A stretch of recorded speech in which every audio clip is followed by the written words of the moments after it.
술을 안 마신다고 술잔을 던졌다. 새벽 3시에도 안주 심부름, 가족 일까지 시켰다. 1억 원 부동산 가압류, 그리고 손해배상 소송 예고방송에서 우리에게 웃음을 주던 그 사람이 카메라 뒤에서는 전혀 다른 모습이었다면 어떨까요?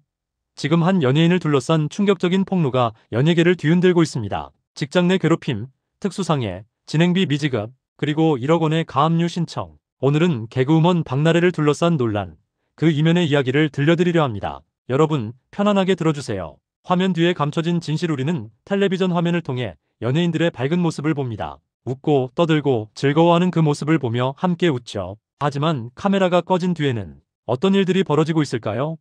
박나래라는 이름을 들으면 떠오르는 이미지가 있습니다. 나 혼자 산다에서 보여준 솔직하고 자유분방한 모습, 친구 같은 편안함, 진솔한 일상. 많은 사람들이 그런 그녀를 좋아했습니다. 그런데 지금 그 이미지 뒤에 숨겨진 전혀 다른 이야기가 세상에 드러나고 있습니다. 그것도 그녀와 가장 가까이서 일했던 매니저들의 입을 통해서 말이죠. 3일 법조계에 전해진 소식은 충격적이었습니다. 박나래의 전 매니저들이 서울서부지방법원에 박나래 소유 부동산을 상대로 약 1억 원의 청구 금액이 걸린 부동산 가압류 신청을 제기한 것입니다. 1억 원이라는 금액도 놀랍지만 더 놀라운 건 그 이유였습니다. 24시간 대기하세요.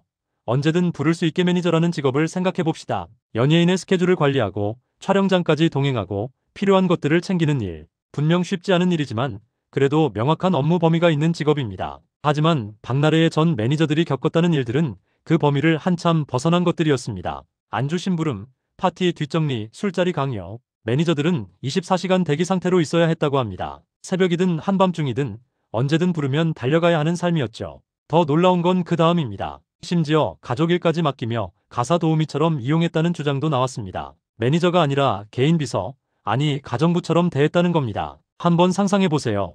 여러분이 회사에서 일하는데 상사가 갑자기 우리 집 청소 좀 해줘, 우리 부모님 병원 모시고 가줘라고 한다면 어떨까요? 그게 과연 정상적인 직장 생활일까요?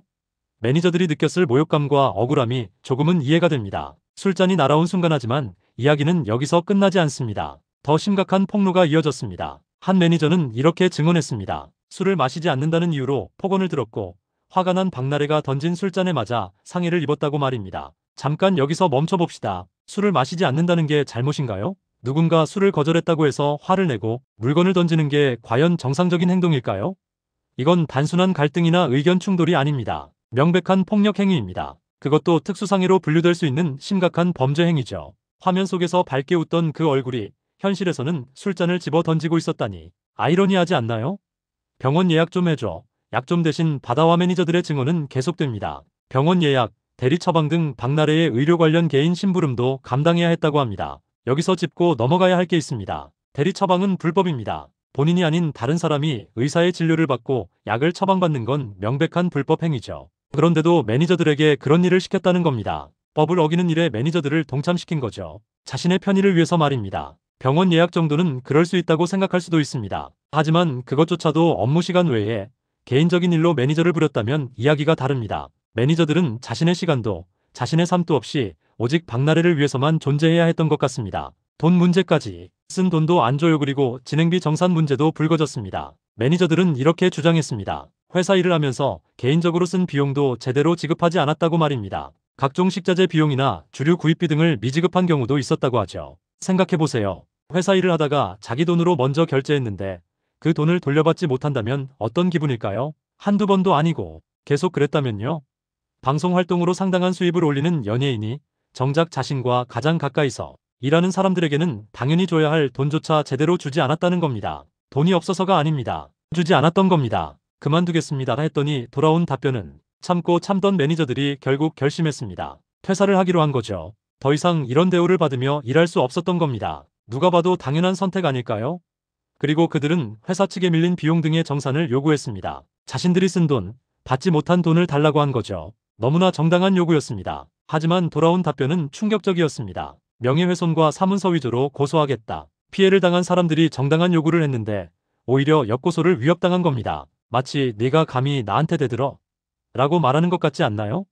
이 순간 매니저들은 어떤 기분이었을까요? 배신감, 분노, 억울함, 그 모든 감정이 한꺼번에 밀려왔을 겁니다. 1억 원 가압류, 그리고 법정으로. 그래서 매니저들은 선택했습니다. 법적 대응을 하기로 말입니다. 부동산 가압류 신청을 제기한 이유에 대해 매니저들은 이렇게 설명했습니다. 박나래는 자신의 잘못을 인정하지 않고 있으며 손해배상 청구 소송에 들어가면 오히려 재산을 처분하거나 은닉할 가능성이 높다. 즉, 반성은커녕 재산을 숨길 수도 있으니 미리 묶어두겠다는 겁니다. 가압류는 그만큼 강력한 법적 조치입니다. 그리고 조만간 1억 원 상당의 손해배상 청구 소송도 제기할 예정이라고 합니다. 이들은 박나래의 비위 행위를 증명할 자료를 법원에 추가로 제출한 것으로 전해졌습니다. 증거가 있다는 얘기입니다. 단순히 말로만 하는 게 아니라 실제로 그런 일들이 있었다는 걸 입증할 수 있다는 거죠. 방송 이미지와 현실의 괴리. 우리는 박나래를 어떤 사람이라고 생각했을까요?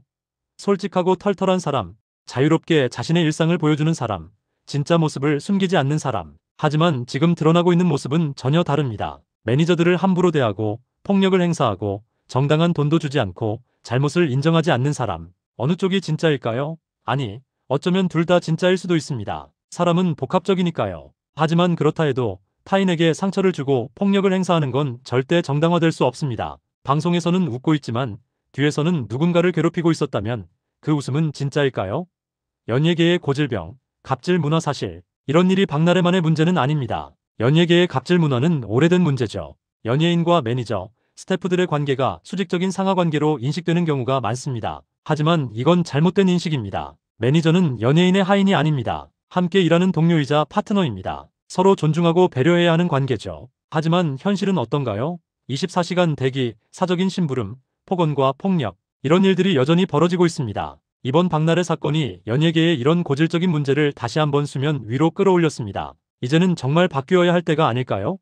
진실은 법정에서 밝혀질 것. 현재 박나래 측의 공식 입장은 나오지 않았습니다. 만약 매니저들의 주장이 모두 사실이라면 박나래는 법적 책임은 물론 방송 활동에도 큰 타격을 입을 수밖에 없을 겁니다. 그동안 쌓아온 이미지도 모두 무너질 테고요. 반대로 만약 박나래가 무고하다면 명예를 회복하고 법적 대응을 할 수도 있겠죠. 어느 쪽이든 진실은 법정에서 명확하게 밝혀질 것입니다. 우리는 그 결과를 지켜봐야 합니다. 그리고 그 진실이 무엇이든 받아들여야 하고요. 이번 사건을 통해 우리가 배울 수 있는 게 있습니다. 첫째, 화면 속 이미지가 전부가 아니라는 것. 우리는 연예인의 진짜 모습을 모릅니다. 방송에서 보이는 건 극히 일부일 뿐이죠. 둘째, 어떤 위치에 있든 타인을 존중해야 한다는 것.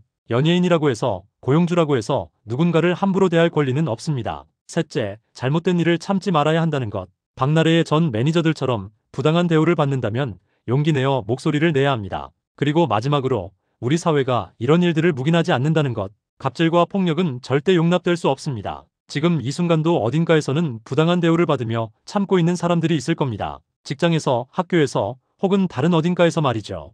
이번 사건이 그런 분들에게 용기가 되었으면 좋겠습니다. 잘못된 건 잘못됐다고 말할 수 있는 용기, 자신의 권리를 지킬 수 있는 용기 말입니다. 그리고 이 사건을 계기로 연예계의 갑질 문화가 근절되기를 바랍니다. 모든 사람이 존중받는 건강한 일터, 서로를 배려하는 문화가 자리 잡기를 바랍니다. 진실이 밝혀지고 잘못이 있다면 제대로 된 책임을 지고 피해자들이 정당한 보상을 받기를 바랍니다. 그리고 무엇보다 이런 일이 다시는 반복되지 않기를 바랍니다. 카메라 앞의 모습만큼이나 카메라 뒤의 모습도 중요합니다. 아니, 어쩌면 카메라 뒤의 모습이 더 중요할지도 모릅니다. 진짜 그 사람의 인격은 아무도 보지 않을 때, 자신보다 약한 위치에 있는 사람을 대할 때 드러나니까요. 박나래 사건의 진실이 무엇이든 우리는 여기서 배우고 성장해야 합니다. 더 나은 사회, 더 존중받는 일터를 만들어가야 합니다. 오늘도 누군가의 매니저로, 누군가의 직원으로 묵묵히 자기 자리를 지키고 있는 모든 분들께 존경을 표합니다. 여러분은 존중받을 자격이 있습니다. 그리고 이 이야기를 들어주신 모든 분들께 감사드립니다. 여러분의 관심이 세상을 조금씩 바꿔갑니다. 오늘 이야기는 여기까지입니다. 다음에 또 만나요.